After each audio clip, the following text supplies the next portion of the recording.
தமிழ்நாட்டின் ஹாலந்து எதுப்பா?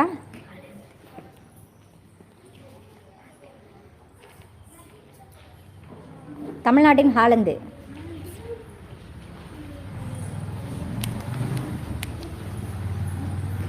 ஆன்சரே சொல்லலைனாலோ தப்பாக சொன்னாலோ 3 தடவை உங்களுக்கு வந்து வாய்ப்பு தரேன். நீங்கள் பின்னாடி போய் நின்று மறுபடியும் லைனுக்கு வந்து நீங்கள் சொல்லலாம். ஓகேவா? அதுக்கப்புறமும் சொல்லலை, தப்பாக சொன்னால் என்ன பண்ணணும்? கீழே உட்காந்துடணும். சரியா? ஓகே.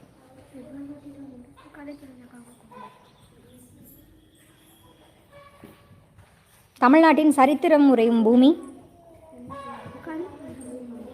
தமிழ்நாட்டின் சரித்திரம் உரையும் பூமி எதுப்பா? ஆஹா, தப்பு. இப்போ தமிழ்நாட்டின் சரித்திரம் உரையும் பூமி சிவகங்கை. Very good.